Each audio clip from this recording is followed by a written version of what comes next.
अस्सलाम वालेकुम, कैसे हैं आप सब। उम्मीद है आप सब खैरियत से होंगे। आज मैं बनाने वाली हूँ मेथी और चिकन। बहुत मज़े की लगती हैं, बहुत इजी सी रेसिपी है और बहुत डिलीशियस लगती है खाने में, और इसकी खुशबू बहुत प्यारी आती है। आप लोग भी ज़रूर ट्राई कीजिएगा और अपना फीडबैक लाजमी दिया करें। तो चलते हैं हम अपनी रेसिपी की तरफ। पहले मैंने यहाँ पे लिया है 1 कप ऑयल। अब हम उसमें प्याज ऐड करेंगे। यहाँ पे मैंने 2 बड़े प्याज लिए थे, इन्हें चॉप कर लिया था। अब इन्हें फ्राई करेंगे तकरीबन 2 से 3 मिनट के लिए। प्याज फ्राई हो गया है, ज़्यादा फ्राई नहीं करूँगी क्योंकि इसमें मैंने चिकन डालना है, वो भी फ्राई होगा साथ।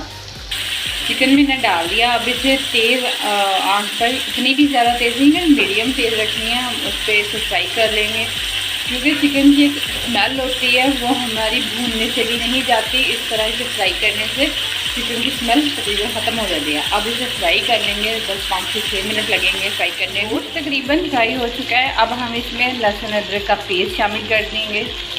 2 टीस्पून लहसुन अदरक का पेस्ट है। अब इसे मिक्स कर देंगे हम। इसके बाद इसमें हम टमाटर ऐड करेंगे। 3 बड़े साइज़ के मैंने टमाटर काट के चॉप कर लिए थे। 4 टेबलस्पून मैंने इसमें ग्रीन चिली पेस्ट शामिल कर दिया है। इसके बाद हम इसमें 1 टीस्पून नमक ऐड करेंगे। 1 टीस्पून हम इसमें रेड चिली पाउडर ऐड करेंगे। 1 टीस्पून ही हम इसमें हल्दी शामिल करेंगे। अब मसाले को और चिकन को तकरीबन 3 मिनट के लिए हम भून लेंगे। चिकन तकरीबन भून चुकी है। अब इसमें मेथी ऐड कर देंगे। मेथी को मैंने 3 से 4 बॉईल कर लिया था ताकि ये गल जाए, क्योंकि भूनते वक्त, पकाते वक्त ये नहीं गलती। और मैंने बॉईल कर ली थी पहले 1/2 टीस्पून नमक डालकर। अब इसे हम भून लेंगे ताकि जो मेथी का पानी था वो भी खुश्क हो जाए और अच्छे से भून भी जाए। मेथी और गोश्त अच्छे से भून चुका है। अब इसमें ज़ीरा ऐड करेंगे। 1 टेबलस्पून मैंने इसमें ज़ीरा ऐड किया। अब इसमें हरा धनिया ऐड करेंगे। अब इसे अच्छे से मिक्स कर लेंगे।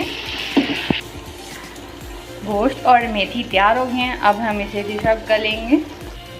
जैसा कि आप देख रहे हैं, चिकन और मेथी बिल्कुल रेडी हो गया। बहुत मज़े का लगता है, आप लोग भी ज़रूर ट्राई कीजिएगा। बहुत डिलीशियस लगता है, इतनी प्यारी खुशबू आती है इसमें। और अपना फीडबैक लाजमी दिया करें कि आपको मेरी रेसिपीज़ कैसी लगती हैं। मेरे चैनल पर नए हैं तो सब्सक्राइब करना मत भूलिएगा, बेल आइकन लाजमी प्रेस कीजिएगा। मिलते हैं नेक्स्ट रेसिपी में। अल्लाह हाफिज़।